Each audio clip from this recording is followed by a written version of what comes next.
Good morning, everyone. This is Loretta here with Giving Tuesday, Activism Blitz for CCBR, and we have teams on the ground. We have multiple teams on the ground postcarding in Mississauga right now, as well as we have trucks kicking off. So I'm just going to quickly throw to some of the couple of the teams who are postcarding right now, just for a couple clips from them. And so here we go. Good morning, everybody.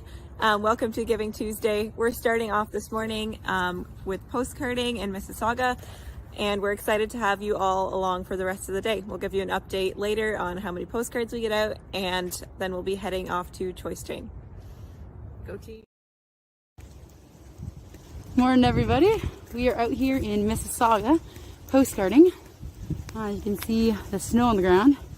I may have took that a bit too seriously and dressed way too warm.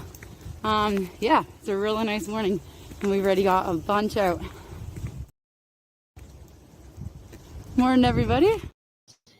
Fantastic. We have another team who's on the ground as well there. I couldn't quite get the video in time to share that with you now, but we do have that. That will be in our stories as well. So if you're following us on social media, you will see those stories.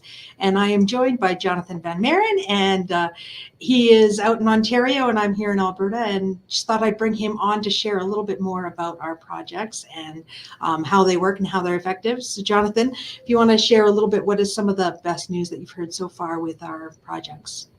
I'm going to actually duck around my question just for a minute to address the videos, because now everybody has seen videos of us postcarding. And I'll say that postcarding has been one of my favorite projects for quite a few years. And the reason for that is because we've done extensive polling on the postcard project. And we know that 67% of those who receive a postcard feel more negatively about abortion simply because of what they saw. And that's the goal of CCBR, is to resensitize people to abortion, to rehumanize the dehumanized. And what's so interesting about that polling data is that the people who received a postcard never even had a conversation. So this is the impact just of the imagery by itself, just of the victim photography by itself. And I think it's important for people to understand that the victims actually speak from the photographs. And that's why the images are incredibly powerful. Even when we're not using apologetics, even when we're not having our street conversations, these are really, really effective images, because they speak for themselves. As Greg Cunningham once said, when you hold up a photograph of an abortion victim, abortion protests itself. And we've seen that time and time again.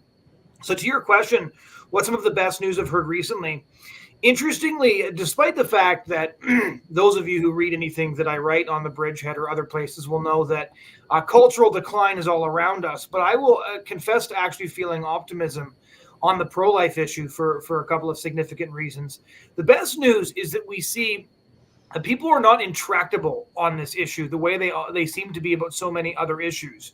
Is we find that many people are willing to have conversations, and that as a result of those conversations, many people change their minds on this issue.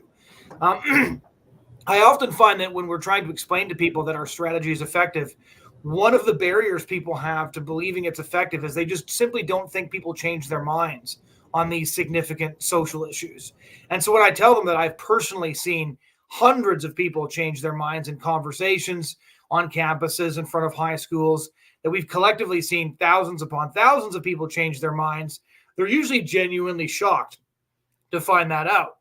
But we're starting to see this manifested in national polling. So if you're asking me what the best news that I've heard in recent years, when we started our End the Killing plan, when we launched our plan to impact public opinion across Canada in 2011, well, the plan was written in 2011, launched with the New Abortion Caravan Tour across the country in 2012. Around 11% of Canadians were opposed to abortion in nearly all cases. And so when I say nearly all cases, that means they're against abortion, except in the cases of sexual assault or a couple of health instances.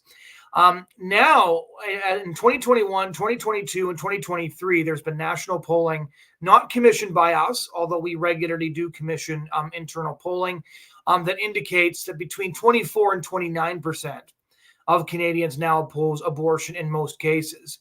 And in addition to that, the abortion rate has been consistently dropping, and we don't have complete numbers on what the abortion rate is, but the numbers are incomplete by roughly the same amount year over year, meaning that if the number is dropping, although that number is incomplete, that's still a good indication.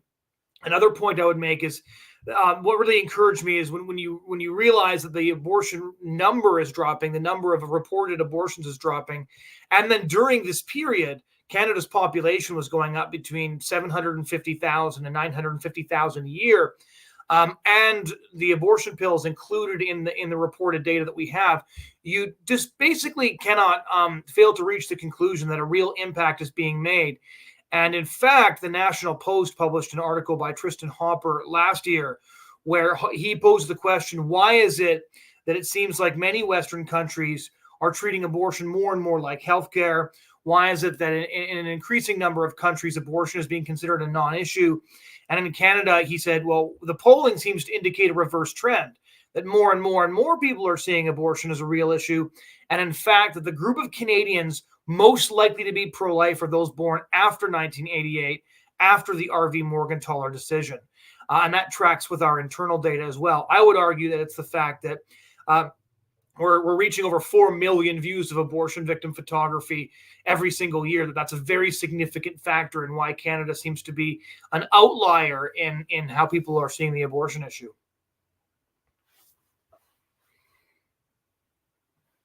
You're muted, Loretta. Sorry, I muted it. Sometimes my mouse makes a lot of noise, so I mute it when I'm on. So yeah, we've been using our strategy. Our strategy is a little bit different than some other organizations do, and one of the reasons, like, we know that our strategies are effective. Do you want to dive in a little bit deeper into the effectiveness of, like, why the way that we do our projects is effective? Yeah, and so to be completely honest, that's the entire reason that we use abortion victim photography. When people say, well, why do you use abortion victim photography? The argument is because we have not found any strategy that is even close to as effective. And we work with a number of other pro-life organizations that have tested various projects side by side and found the same thing. One of those being Protect Life Michigan, which actually has a great video coming out very soon highlighting the effectiveness of abortion victim photography. And we've actually seen a lot of groups begin to model our tactics in other countries, over half a dozen countries now, because they see that what we're doing works. It's important to note here that we didn't invent the tactics of using abortion victim photography. What we did was we looked back at social reform movements of the past, and we adapted and adopted those tactics for the 21st century abortion context. And so every major social reform movement in the history of social reform has utilized victim imagery to impact public opinion, to introduce the public to the victims, to essentially facilitate a face-to-face interaction between the victims and the public that is largely unaware often of the injustice taking place behind closed doors. And so it began in 1787 with William Wilberforce and the Society for Effecting the Abolition of the Slave Trade. It went on through the Congo Reform Movement, which used horrifying slideshows of people who had limbs amputated by the colonizers in the Belgian Congo. Then we have the National Child Labor Committee. We have the Civil Rights Movement. In my book, Seeing is Believing, Why Our Culture Must Face the Victims of Abortion, I detail over a dozen different movements and advocacy organizations that emphasize the necessity of showing people images. Interestingly, a question I often get asked is, well, do you think that in a hyper-visual culture like now, when everybody's kind of glued to their smartphones and people are seeing thousands more images a day than they used to, are abortion images still effective?